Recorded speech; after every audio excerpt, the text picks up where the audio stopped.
자, 주님이 주시는 평안을 받으려면 이런 제목으로 은혜를 나누겠습니다. 여의도의 여의도 순복음교회 그 맞은편 뒷골목을 가면 황태국을 맛있게 끓이는 집이 있어요. 그 집에 가면 황태국만 잘 먹는 게 아니고 마음의 양식도 잘 먹습니다. 늘 눈에 띄는 현판 하나가 있는데 보면 이런 글이 있어요. 돈을 잃는 것은 조금 잃는 것이요, 명예를 잃는 것은 많이 잃는 것이요, 건강을 잃는 것은 아주 잃는 것이다. 그러니까 이제 황태국 많이 먹고 건강을 이제 챙기시라, 이제 이런 얘기인데, 여기 하나 빠진 게 있죠. 돈과 명예와 건강도 좋지만 이거 하나 빠져놓으면 돈과 명예와 건강이 있어도 행복할 수가 없어요. 그게 바로 평안입니다. 평안이 없으면 행복할 수가 없습니다. 1976년에 70세로 인생을 마감한 하워드 휴즈라고 하는 미국의 거부가 있어요. 항공업계의 거부입니다. 영화로도 이 사람 일대기가 이제 제작이 된 적이 있었는데 193cm입니다. 키가 훤칠한 데다가 허리허리하고 또 저렇게 마스크도 괜찮고 그래서 뭐 어떻든 여배우들하고 연문도 많이 뿌리고 돈도 많고 뭐 사실 부족한 것이 없는 것 같은 사람인데 이제 저 사람 문제는 뭔고 하니 결벽증이 있어요. 사람들하고 악수를 안 해. 세균 옮길까 봐. 하루에도 수백 번씩 손을 씻습니다. 수백 번씩. 세균 감염을 두려워해 가지고 그 직원들이 이제 결제를 받으러 가야 되는데 흰색 무명 장갑을 끼고 가야 했고, 그다음에 이제 그의 집을 방문한 사람은 이렇게 분필로 이렇게 20cm인가 그 정사각형을 딱 그려놓은 거기에 딱 서서만 대화를 나눌 수가 있어요. 격리된 공간에서 세균 감염에 대한 두려움 때문에 저렇게 지냈어요. 평안이 없는, 돈이 있는데 뭐 부족한 것이 없는데, 그런데 정말 있어야 될 것이 부족했어요. 평안이 없어요. 평안이 없는 삶이 주는 힘겨운 그늘, 이것을 우리에게 보여주었어요. 오늘 본문은 요한복음 14장인데 이를테면 예수님의 유언장과도 같습니다. 물론 십자가 이후에 부활을 하시지만 이제 그것은 이제 특별한 차원이잖아요. 그러니까 육신의 몸을 입고 있었던 그런 단계에서는 이제 마지막 말을 남기는 비장한 대목입니다. 내일이면 십자가에 달리시게 되는 그런 시점에서 오늘 예수님께서 하시는 말씀 중에 내가 너희에게 평안을 주겠다. 돈, 명예, 뭐 건강, 뭐 출세, 뭐 이런 것을 말씀하지 않았습니다. 내가 너에게 평안을 주겠다. 내가 너에게 주는 평안, 이것은 세상이 주는 것과 같지 아니한 그런 특별한 평안을 너에게 주겠다. 근원적인 평안을 너에게 주겠다. 이것이 있으면요, 다른 게 없어도 문제가 안 된단 말이죠. 자, 그래서 주님께서 우리에게 십자가의 대속의 은혜와 성령 역사를 통해서 평안을 틀림없이 열어놓으셨고, 우리가 그 평안을 주신 주님을 의지하면서 신앙의 길을 가고 있는데, 실제로 우리 신앙 여정에는 평안이 없는 때가 많다는 거죠. 솔직히 말할 때. 그 얘기 무슨 얘기인고 하니, 첫 번째, 평안을 뺏는 것들이 있다는 거죠. 평안을 뺏는 것들이 어떤 것일까? 일단 소유욕이 우리의 평안을 뺏습니다. 우리가 이제 차를 타고 도심을 이제 조금 벗어나게 되면 우리가 이제 이렇게 펼쳐진 산야를 볼 수가 있잖아요. 강도 있고 산도 있고. 예전에 미사리가 이렇게 신도시로 개발되기 이전에는 이 미사리는 휴일 되면은 바람 쐬러 오는 곳이었다. 팔당 미사리, 바람 쐬러 와가지고 기분 전환하는 그런 곳입니다.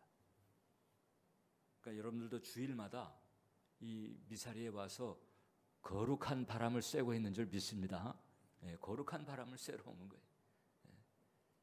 그리고 뭐 가수들 뭐 이런 사람들 제 마스크가 뭐 그 사람들 못지 않잖아요. 어떻든 이렇게 이제 강도 있고 산도 있고 딱 이제 임야를 딱 봤을 때 이제 우리 같은 사람들은 야 아름답다, 아이고 좋다, 나오길 잘했네, 이제 이렇게 하는데 복부인이 봤을 때는 어떨까? 복부인이 봤을 때는 일단 계산이 돌아가잖아요. 몇 평이나 될까? 얼마나 할까? 얼마나 남길 수가 있을까? 이 주인이 누구지? 평안이 사라진 거죠. 비교의식도 우리의 평안을 뺏어갑니다. 아무리 좋은 여건을 가지고 있어도 비교의식을 가지게 되면 그 순간 행복은 사라져버려요. 그러니까 행복하기 싫으면 아주 방법이 간단합니다. 비교의식을 가지고 남하고 비교하는 거예요. 비교하기 시작하면 행복 잃어버리는 것은 아주 쉬워요. 어느 목회자가 재수하다가 이제 어떻게 아무튼 지방대를 다니게 됐어요. 대학을 다니니까 만났을 때 얘기를 한 겁니다. 대학에 다니니까 행복하지? 그랬더니 뭐 대학에 다니면 뭐해요? 지방대인데요. 그러면 서울에 있는 대학생은 좀 행복할까 싶어가지고 물어봤더니 아니 서울에 있으면 뭐해요? S대가 아닌데. S대는 행복할까요? 아니, S대도 행복하지. 뭐 학과가 별론데요. 그럼 S대 좋은 학과 학생은 행복할까? 아닙니다. 하버드 때문에 또 안 돼요. 하버드 때문에. 비교의식이죠. 그리고 이 타락한 본성은 현재 가지고 있는 것에 감사하게 하기보다는 자꾸 비교의식을 가지는 쪽으로 자꾸 꼬이게 만듭니다. 여기 타락한 본성이 하는 일이에요. 그러니까 은혜 받은 성품은 감사 쪽으로 가는데 타락한 본성은 아무리 많은 것을 가지고 있어도 비교의식 쪽으로 넘어지게 하는 거예요. 다른 나라 사람들도 그렇긴 하겠지만 우리 한국인의 행복 저해 요소 가운데서 첫 번째가 비교의식이라고 하는 거죠. 비교의식을 버려요. 애정의 경우도 마찬가지입니다. 애정의 경우도 이게 비교의식이 이제 들어와 버리게 되면 힘들게 됩니다. 톨스토이가 이제 혼전에 사귀었던 여자가 있었는데 이제 결혼하면서 자 이제 모든 것을 새로 시작하자 이래가지고 이제 신부에게 자기의 과거를 털어놓은 거예요. 일기를 보여줬대요. 일기를. 그 이제 이 신부 그 이름이 이제 그 아내의 이름이 소피아인데 이 소피아가 그때서부터 평생을 두고 그 톨스토이가 혼전에 사귀었던 여자하고 비교를 하면서 혼자 힘들어하고 괴로워하고 그걸 어느 때까지 했는고 하니 80세 꼬부랑 할머니. 그러니까 그 톨스토이의 상대가 80대 꼬부랑 할머니가 됐는데도 그때도 여전히 그때 썼던 일기를 보면 여전히 질투를 하고 비교의식을 가지면서 힘들어했다는 거죠. 근심이라고 하는 것도 우리의 평안을 뺐습니다. 근심이라고 하는 것은요 욕심의 또 다른 표현이에요. 무언가를 잃어버리고 싶지 않거나 아니면은 뭐 실패하고 싶지 않거나 아니면 뭔가를 해내고 싶을 때에 그때 이제 근심이라고 하는 것이 생기죠. 그러면 평안은 사라집니다. 이런 상황에서 뭐 돈이라든지 혹은 인기라든지 뭐 이런 것을 가지게 되면 좀 나아질까? 이미 하워드 휴즈의 경우를 봤던 것처럼 사람의 그 본성 가운데 그 조금만 딱 비틀어 놔도 그냥 뭐 휘청거리는 거죠. 그 강박증이라고 하는 그런 그거 하나 딱 비틀어 놔 버리니까 그 다음엔 그렇게 힘든 삶을 사는 거예요. 미국의 그 전설적인 기타리스트 가운데 지미 핸드릭스라고 하는 사람이 있어요. 27살 때에 이제 요절을 했는데 뭐 약물 과다로 요절을 한 거죠. 기타를 위해서 존재했고 기타를 위해서 태어난 사람이다 할 정도로 그 기타 연주가 기가 막혔습니다. 근데 한 번은 이제 공연을 하고 있는데 이제 연주가 끝난 거예요. 그러니까 막 박수가 그냥 막 우레와 같이 쏟아졌는데 이 사람이 이제 무릎을 꿇은 채로 일어나지 않고 있는 거예요. 이거 뭐 계속 지금 뭐 무슨 퍼포먼스를 하나 이렇게 있다가 이제 어느 이제 박수가 끝쳤는데도 일어나지 않아요. 그러니까 이제 관중들이 이제 의아해하는 거죠. 이게 무슨 일이지? 이게 what happened 이렇게 하고 있는데 한참 있다가 그 지미 핸드릭스가 마이크를 붙잡고 그런 얘기를 하더라는 거예요. 여기 계신 분 중에서 좀 참된 평안, 이미 돈과 인기는 뭐 가질 만큼 가졌어요. 뭐 주체할 수 없을 정도로 가진 사람. 참된 평안을 하는 사람이 있으면 좀 무대 뒤에서 만나고 싶다. 좀 와달라. 내가 있었으면 내가 무대 뒤로 가는 건데 그때가 목사가 안 왔는가 봐요. 하긴 목회자가 지미 핸드릭스 기타 연주에 갈 게 뭐가 있겠어요.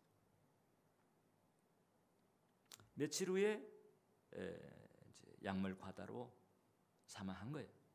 평안이 없어서. 자, 그러니까 이렇게 평안을 뺏는 것들이 많고 세상에 그럴듯한 것들조차도 사실상 평안을 주는 것은 없어요.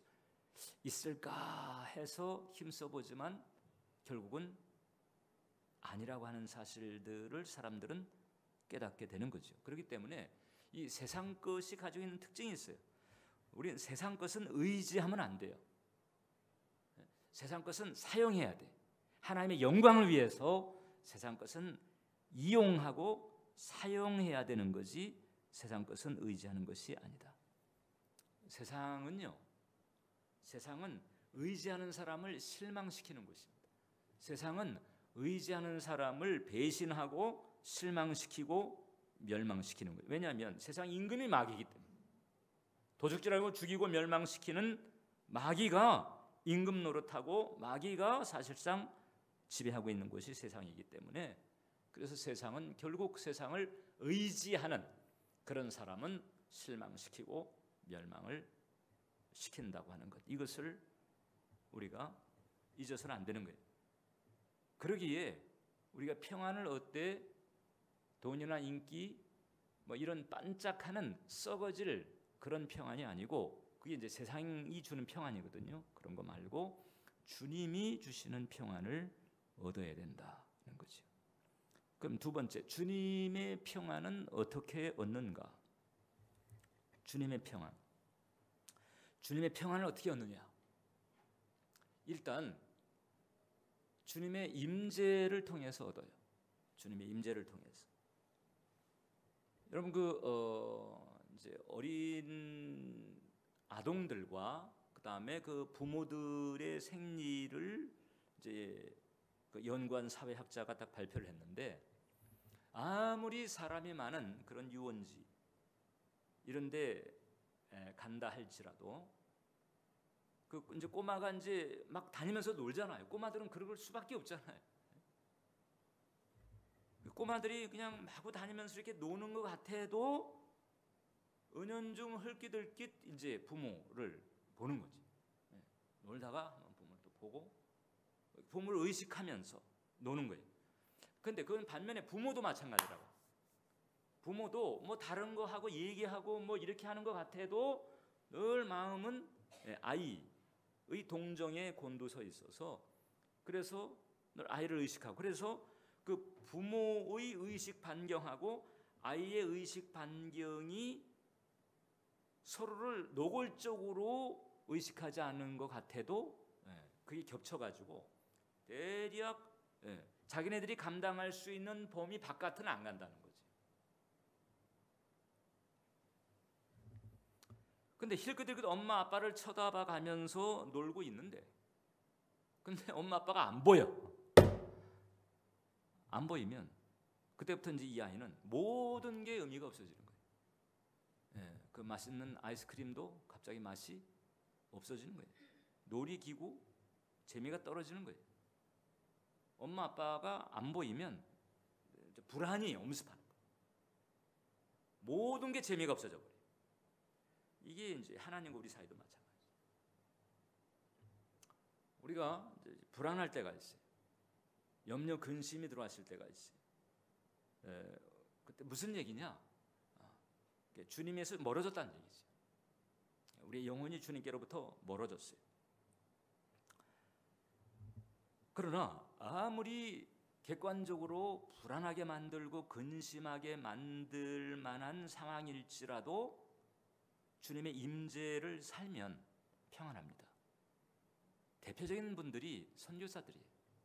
선교사들이 선교지에 갈 때 그 선교지가 교회가 많고 신앙 가지고 있는 사람, 뭐 주의 종들 잘 대접하는 그런 크리스찬들 국가가 아니잖아요. 기독교에 대해서 박해하는 나라들, 혹은 그렇기 때문에 또 못 사는 나라들, 기독교를 박해하고 못 살고 위험한 곳에 가는 거예요, 선교사들이.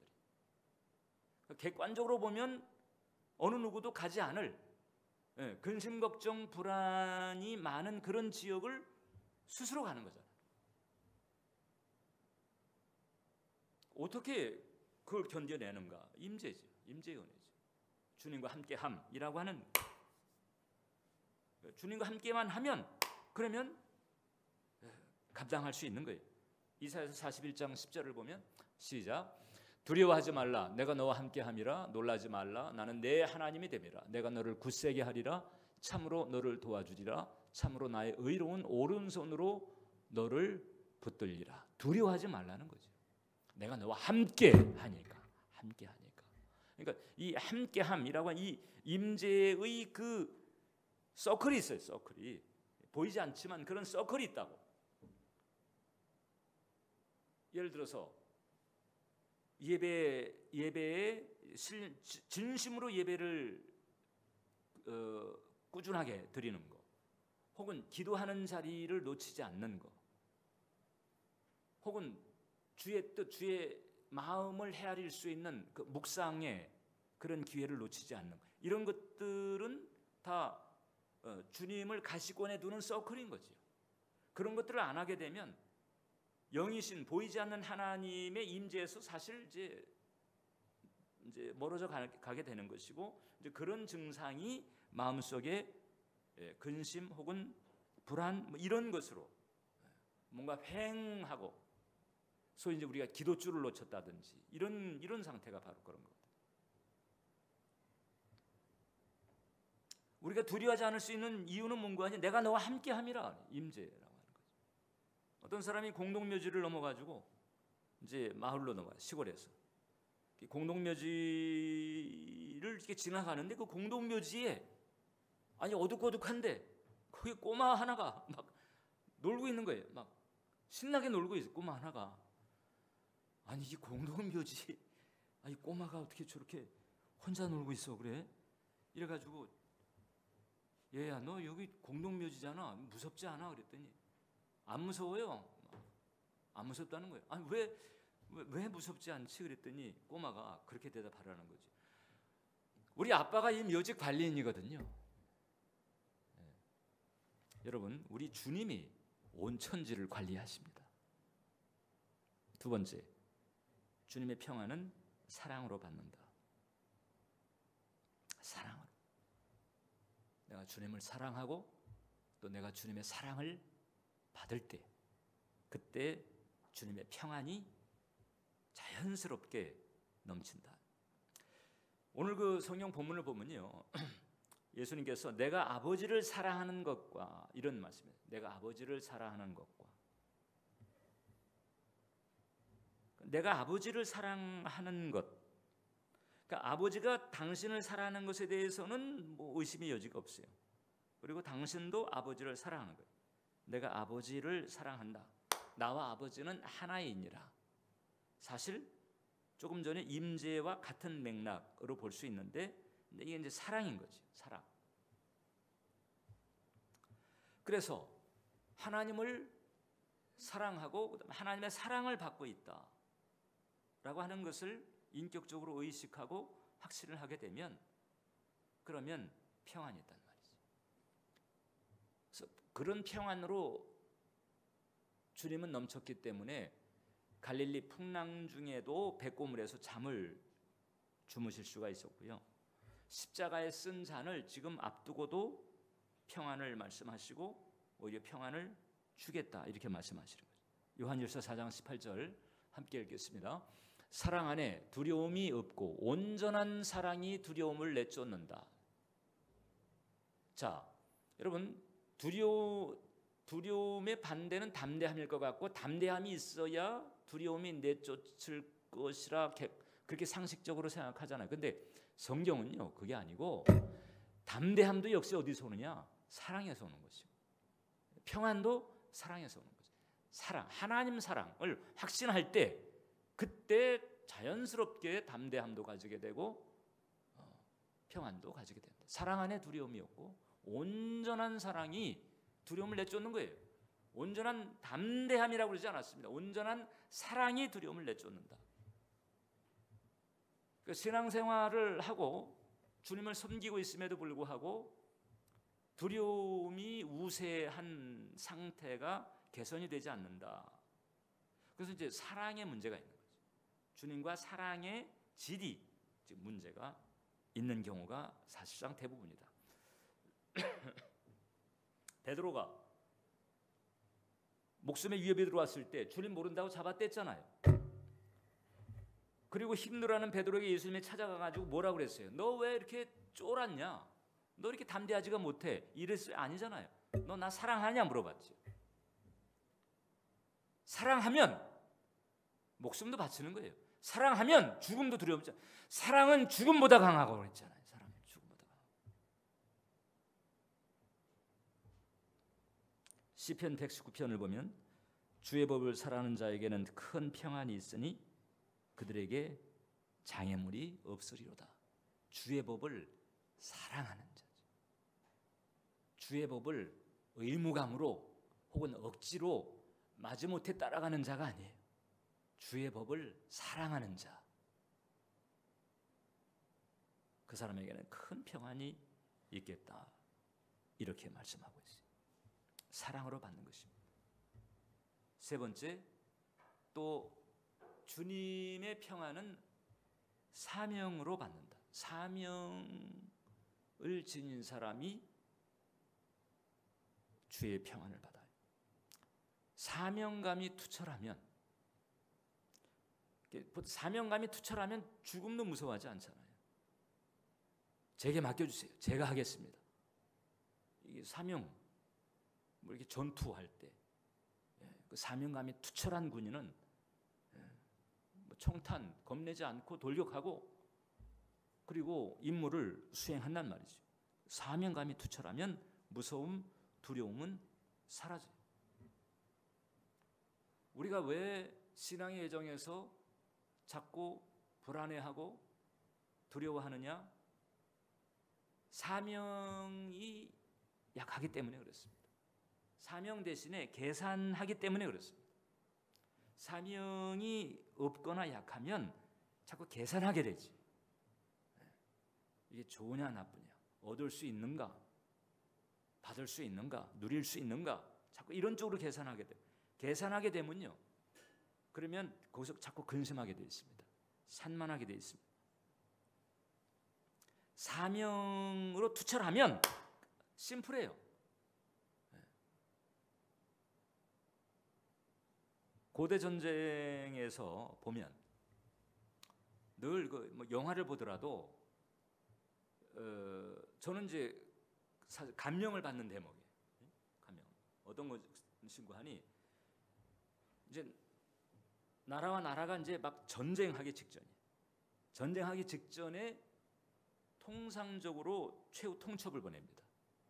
뭐 공격하는 쪽이 이제 최후 통첩을 보내가지고 항복하면 그러면 왕도 살게 해주고 뭐 자율권을 존중하고 뭐 기타 뭐 조공만 다치면 피 안 흘리고 평화롭게 지낼 수 있다. 뭐 이런 식의 이제 최후 통첩을 하는 거예요. 공격하는 쪽에서 최후 통첩을 할 때 사신을 보내지.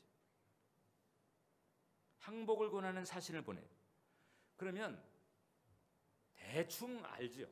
대충 지금 이 싸움은 피할 수가 없다. 쟤네들이 항복할 애들이 아니다. 대충 알아요. 그래도 거의 대부분 최후 통첩하는 사신을 보내지요.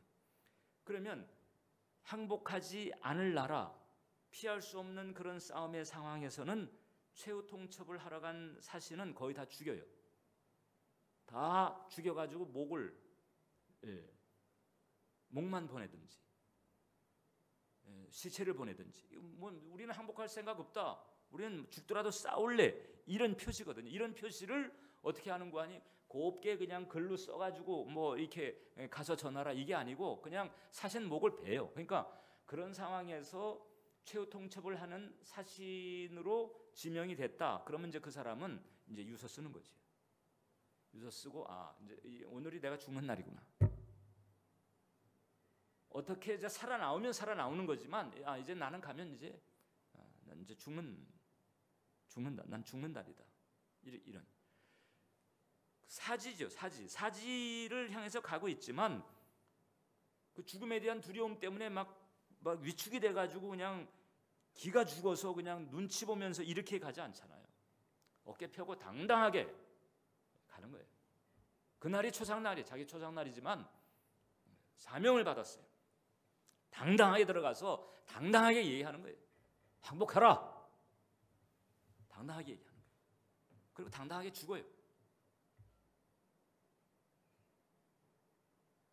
사명이 투철하면 두려움은 사라지는 거죠.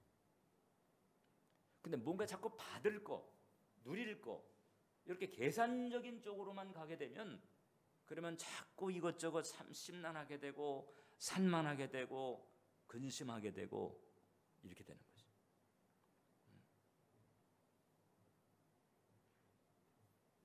로마 제국이 한창 기독교를 핍박할 때 그때 그 황금 입술이라고 불렸던, 그러니까 그만큼 설교를 잘했죠.